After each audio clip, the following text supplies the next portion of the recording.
dear students, myself Gangadhar Solanke and I welcome you all to the MC James virtual classroom. My dear students, today in Standard 5th Scholarship, our subject is Marathi. In pre-higher primary scholarship examination, we are going to study about the subject Marathi. मराठीची यादीसुद्धा आपण काही घटक बघितलेले आहेत ज्याच्यामध्ये उतार्यावर आधारित प्रश्न आणि कवितेवर आधारित प्रश्न. आज जो घटक आपण बघणार आहोत तो अतिशय महत्त्वाचा आहे आणि शब्द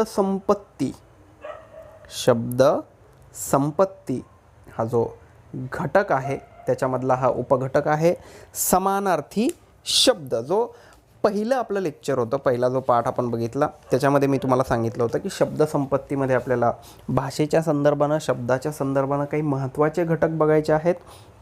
मग त्याच्यामध्ये समानार्थी शब्द, विरुद्ध अर्थाचे शब्द, शब्दसमूहाबद्दल एक शब्द, ध्वनिदर्शक शब्द, समूहदर्शक शब्द, घरदर्शक किंवा निवारादर्शक शब्द, वाक्प्रचार आणि त्यांचे अर्थ, म्हणी व त्यांचे अर्थ, एकाच शब्दाचे भिन्न अर्थ, जोड शब्द आणि दिलेल्या अक्षरापासून अर्थपूर्ण शब्द तयार करणे.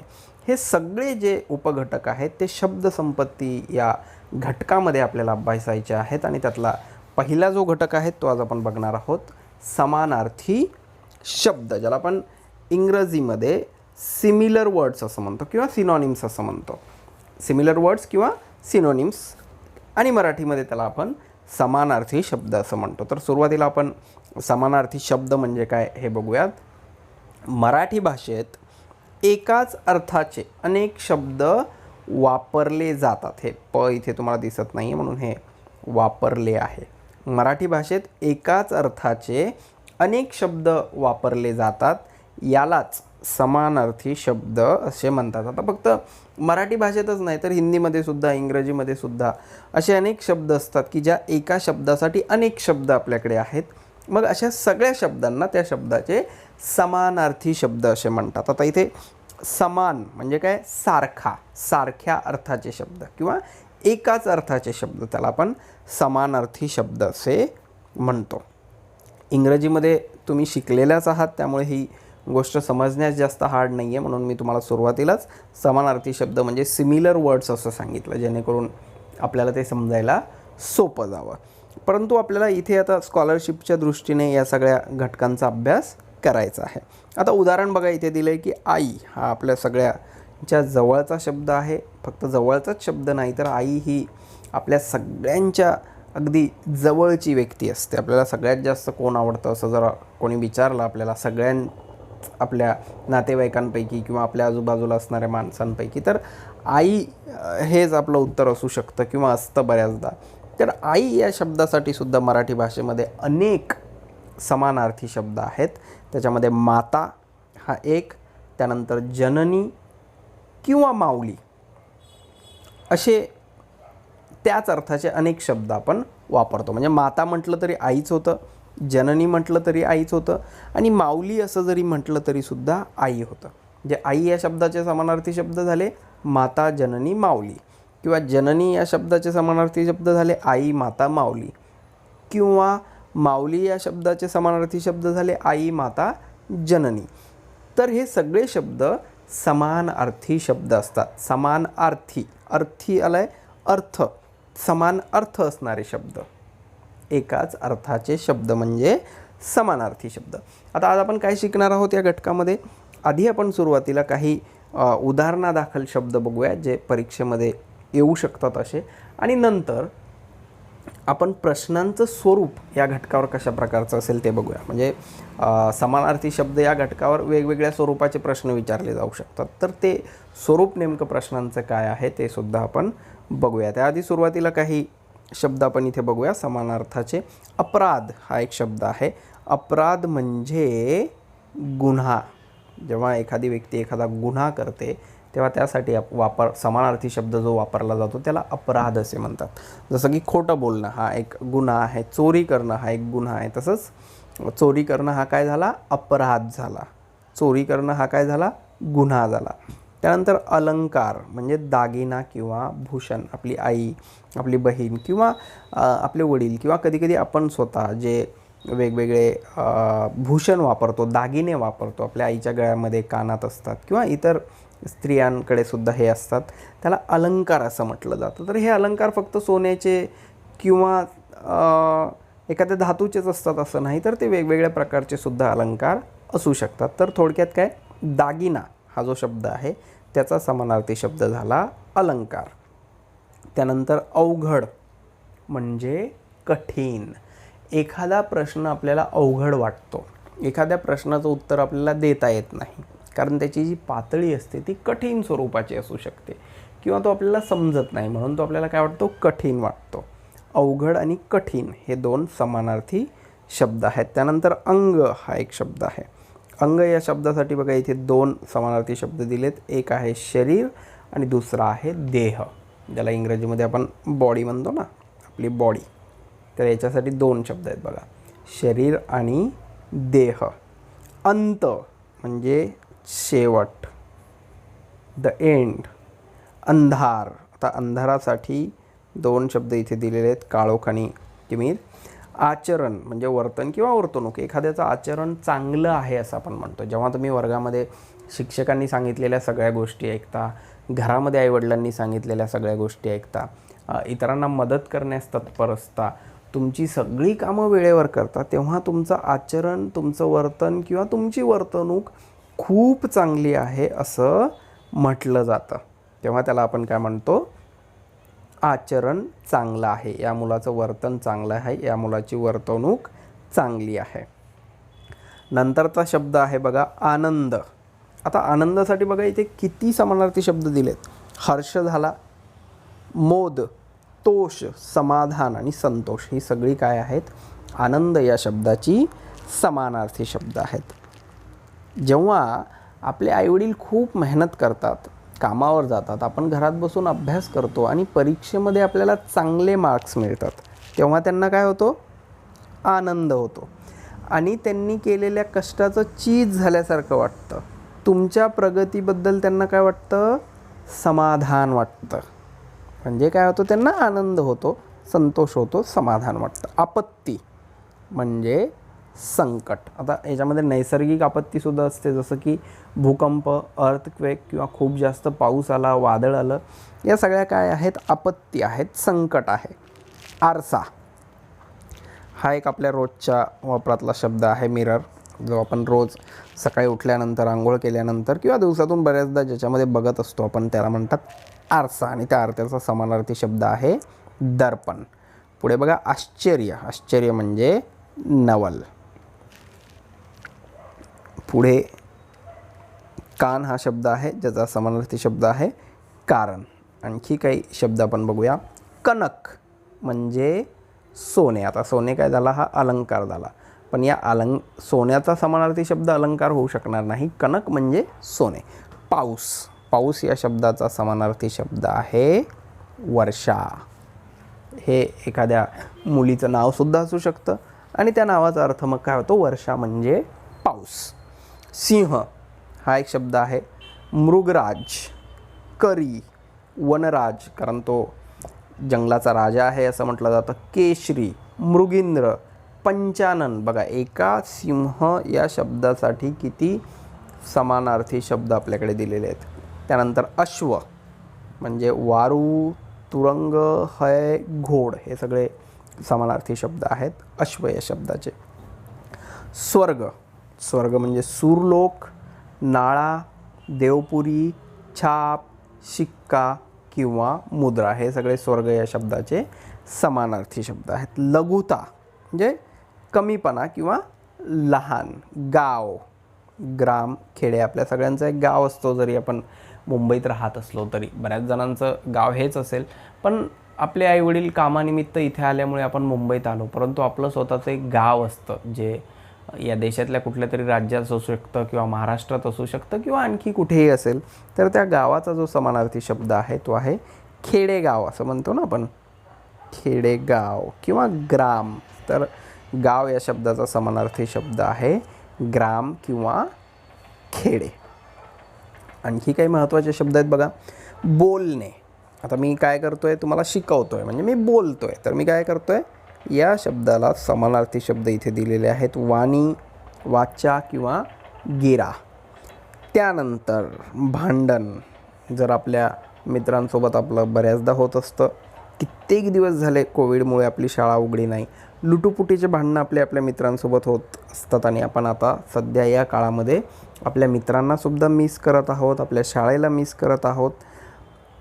तर ती जी लहान सहान भांडणं व्हायची बघा, त्याला समानार्थी शब्द कोणता आहे? तंटा, झगडा, कलह किंवा कज्जा. ही सगळी भांडण या शब्दाची समानार्थी शब्द आहेत. त्यानंतर नदी.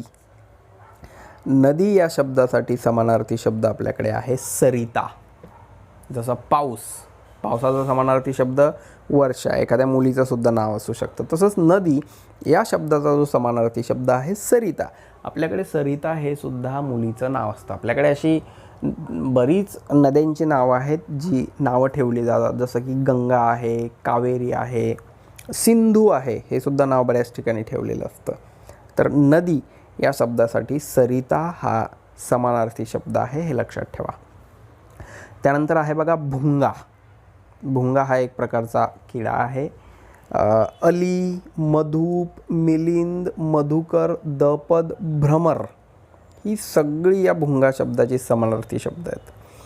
त्यानंतर आणखी आई आणि आपल्या जवळचा शब्द बाप, आपले वडील, त्यांच्यासाठी बघा समानार्थी शब्द काय आहेत. एक तर आहे पिता, जन्मदाता, जनक, तात, किंवा याच्यामध्ये आपण वडील हा सुद्धा एक शब्द ॲड करू शकतो. जसं आईसाठी होतं माता, जननी, माऊली, हे 3 शब्द आई या शब्दाचे समानार्थी शब्द होते. तसेच बाप या शब्दासाठी आपल्याकडे आहे पिता, जन्मदाता, जनक आणि तात.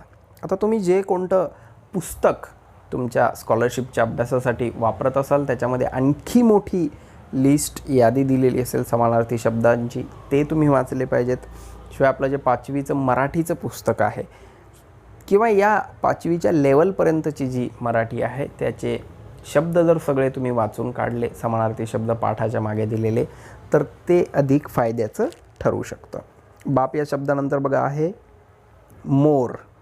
या मोर शब्दासाठी जे समानार्थी शब्द आपल्याकडे आहेत त्याच्यामध्ये आहे शिखी, मयूर, नीलकंठ, केळब. नंतर आहे शत्रू. आता जेव्हा एखाद्या व्यक्तीशी आपलं भांडण होतं तेव्हा तो आपला काय बनतो? शत्रू. खरं म्हणजे कोणाशीच आपण भांडण करू नये, सगळ्यांशी प्रेमाने हसत खेळत आणि चांगलं राहायचं. पण जेव्हा 2 लोकांमध्ये भांडणं होतात तेव्हा ते एकमेकाचे काय बनतात? शत्रू बनतात. तर या शत्रूसाठी आपल्याकडे जो समानार्थी शब्द आहे तो आहे अरी एक. त्यानंतर रिपू, विपक्षी आणि दुश्मन, हे शत्रू या शब्दाचे काय आहेत? समानार्थी शब्द. पुढे बघा पान.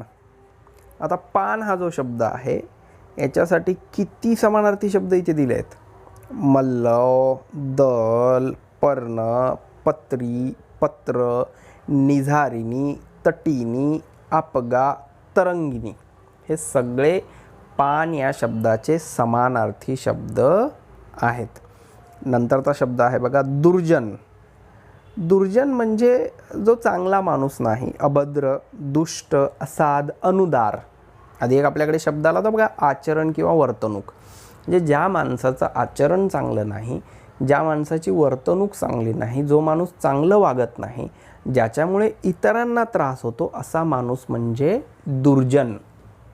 जो अभद्र आहे, दुष्ट आहे, असाध आहे, अनुदार आहे, हे सगळे अभद्र या शब्दाचे काय आहेत? समानार्थी शब्द. किंवा दुर्जन या शब्दाचे समानार्थी शब्द किंवा अनुदार या शब्दाचे समानार्थी शब्द. आता असं नाही होणार परीक्षेमध्ये की आपल्याला बाप हा शब्द विचारला जाईल आणि त्याचे समानार्थी शब्द विचारले जातील.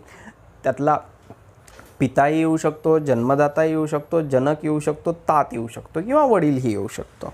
तसंच खाली एक शब्द दिला आहे बघा इथे ढग. आता ढग या शब्दासाठी बघा किती समानार्थी शब्द आपल्याकडे आहेत. घन, आभाळ, तोमर, त्यानंतर अब, नीरद, अबूद आणि जलधर, ही सगळी जी आहेत ढग या शब्दाचे समानार्थी शब्द आहेत. तर आपल्या माहितीतले कोणते आहेत? ढग म्हणजे घन किंवा आभाळ. तर हे अशा प्रकारचे शब्द आपण बघितलेले आहेत. एक शब्द आणि त्याचे अनेक समानार्थी शब्द.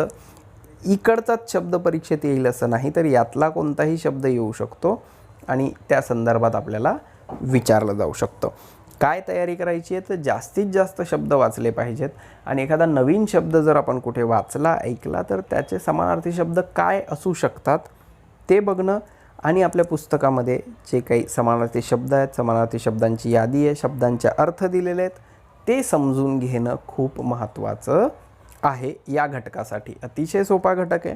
पुन्हा जर दिलेल्या शब्दांची यादी तुम्ही वाचली किंवा नवनवीन शब्द माहीत झाल्यानंतर लगेच लिहून घेतला परीक्षेत येण्यासारखा आणि त्याचे समानार्थी शब्द शोधले, तर हा घटक अतिशय सोपा आहे. फक्त हा घटकच नाही, तर शब्दसंपत्ती या घटकाच्या अंतर्गत येणारे सगळे जे उपघटक आहेत, समानार्थी शब्द, विरुद्धार्थी शब्द, वाक्प्रचार व म्हणी, एकाच अर्थाचे अनेक शब्द, हे सगळं करणं आपल्याला सोपं जाईल.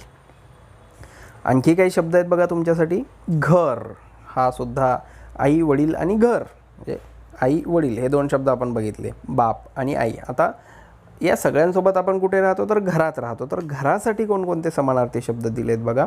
धाम, त्यानंतर सदन, भुक्त, गेह, ग्रह, निकेतन, हे सगळे घरासाठीचे समानार्थी शब्द आहेत. त्यानंतर आहे बघा गंगा. परत एकदा नदीचं नाव आलेलं आहे. नदीसाठी समानार्थी शब्द आपण बघितला सरिता. आता एका नदीचंच नाव आलं आहे गंगा, जिच्यासाठी समानार्थी शब्द आहेत भागीरथी, देवनदी, सुरसरी, मंदाकिनी किंवा अलकनंदा. सोने हा शब्द आला होता आपल्याकडे. कांचन तिथे दिलं होतं सोने आणि कनक. आता इथे आणखी काही समानार्थी शब्द दिलेत सोन्याचे.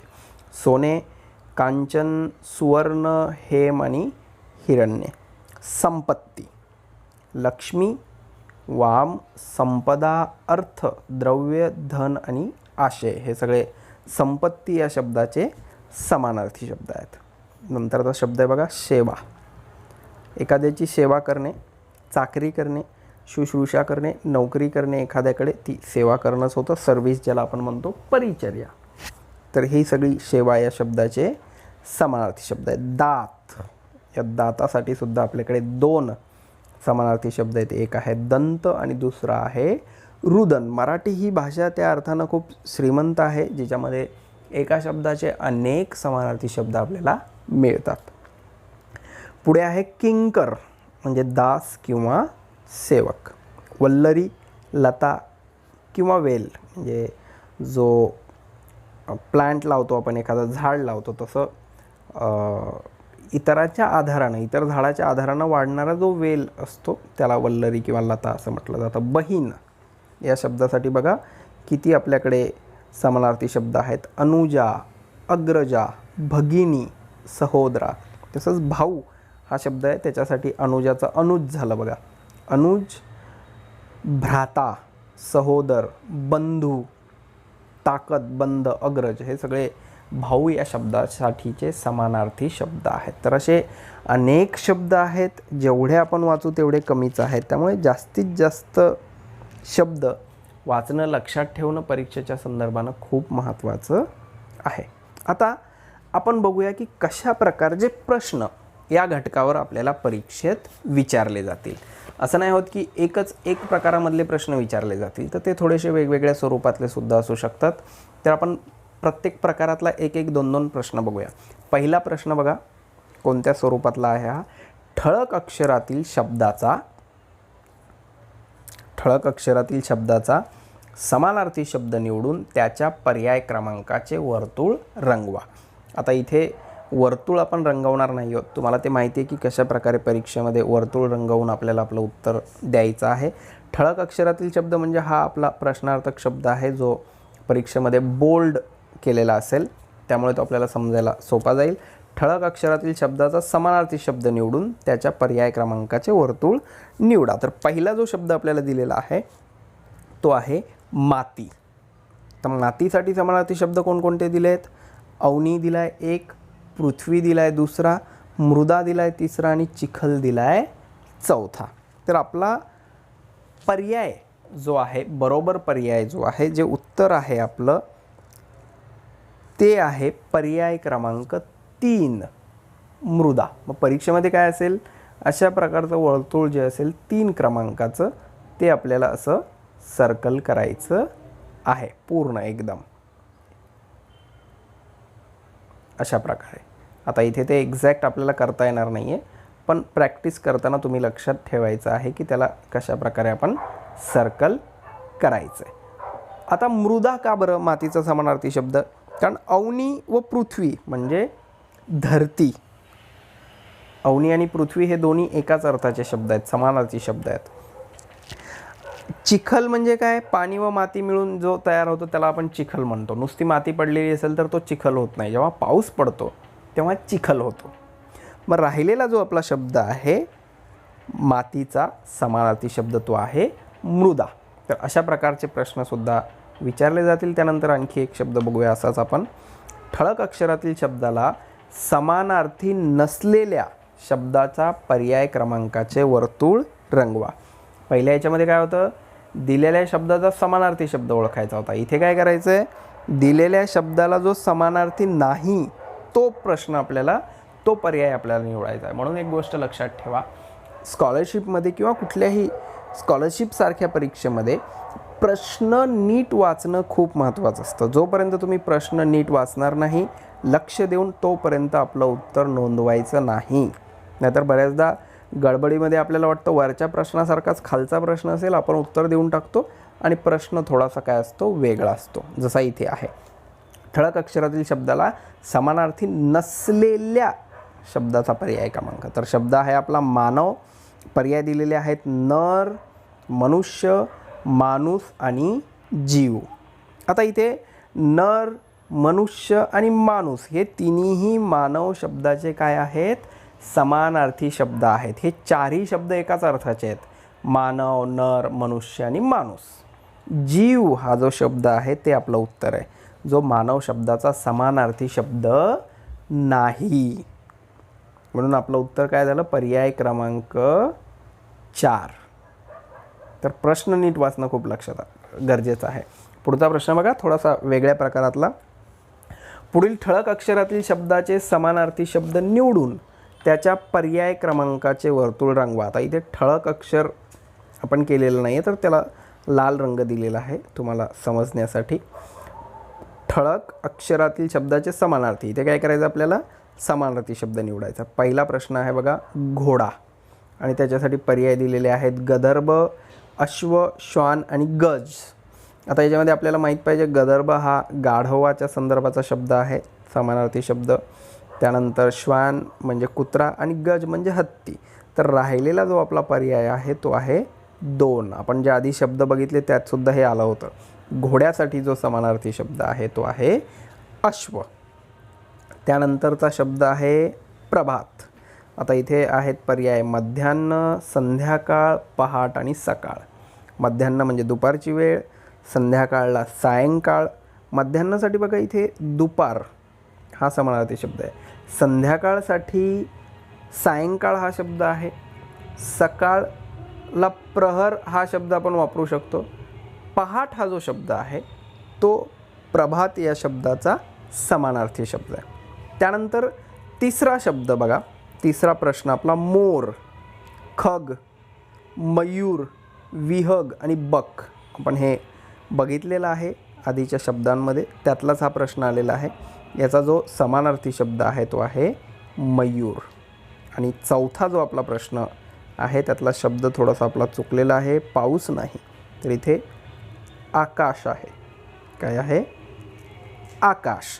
तर आकाश या शब्दासाठी जो समानार्थी शब्द आपल्याला निवडायचा आहे बरोबर पर्याय, त्यासाठी जे 4 पर्याय दिलेले आहेत त्याच्यामध्ये आहे ढग, तारांगण, गगन आणि पोकळी. काय आहे, ढग आहे. ढग म्हणजे आकाश होत नाही, आकाशामध्ये ढग असतात. तारांगण म्हणजे जे तारे आपल्याला दिसतात ते, पोकळीला स्पेस आपण म्हणतो. तर गगन आणि आकाश हे 2 काय आहेत, समानार्थी शब्द आहेत. म्हणजे इथे आपलं उत्तर काय झालं, पर्याय क्रमांक 3. आता आणखी थोडंसं वेगळ्या प्रकारचा प्रश्न, पुढील ठळक अक्षरातील, इथे लाल अक्षरातील लाल कलरमधील असं तुम्ही समजून घ्या. पुढील ठळक अक्षरातील शब्दाला समानार्थी नसलेल्या शब्दाच्या पर्याय क्रमांकाचे वर्तुळ रंगवा.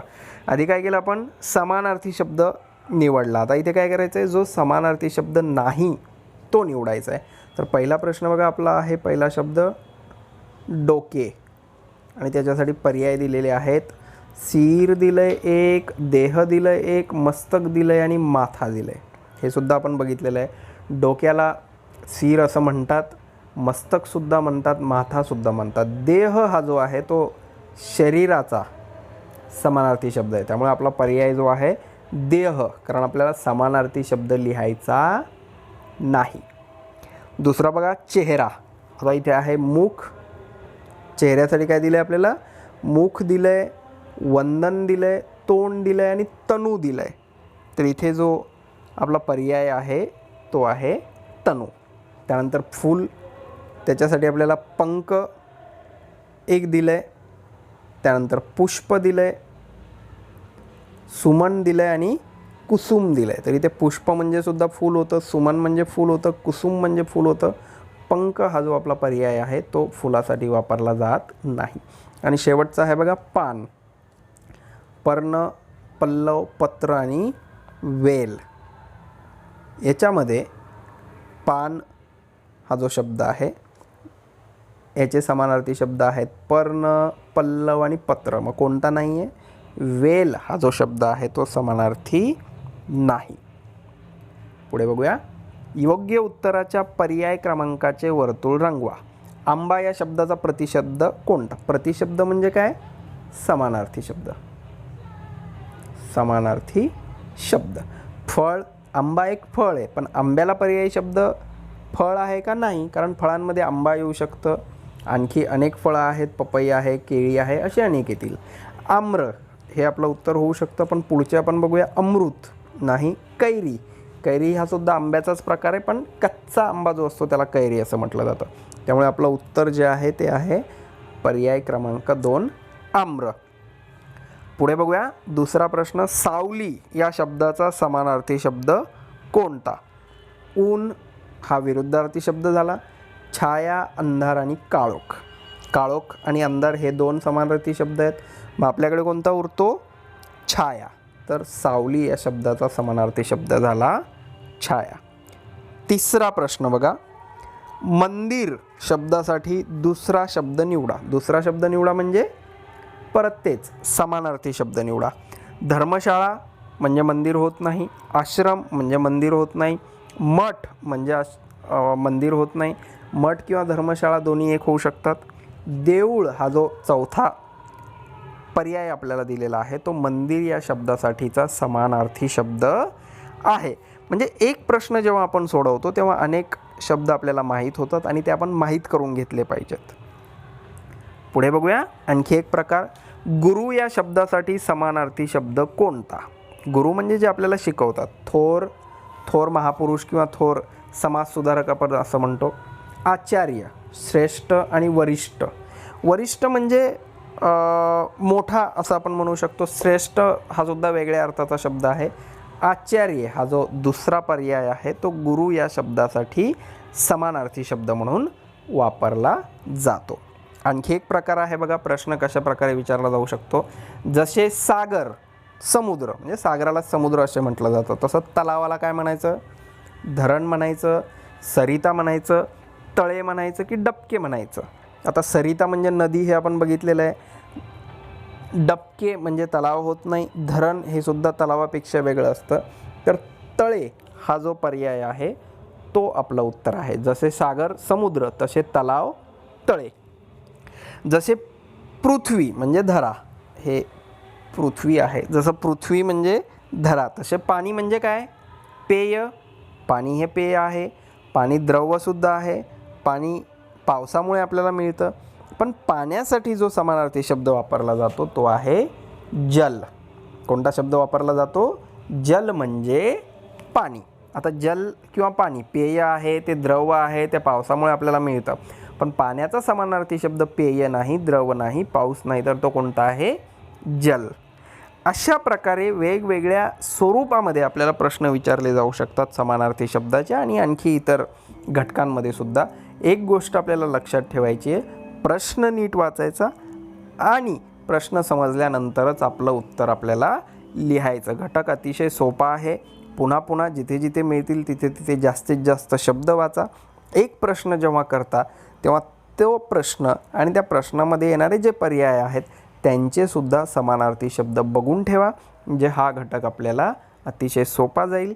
या घटकावर विचारले जाणारे वेगवेगळ्या स्वरूपाचे प्रश्न आपण बघितलेले आहेत, त्यामुळे कसाही प्रश्न आला आता तरी तुम्हाला तो सोडवता येईल. तर आज आपण इथेच थांबूया.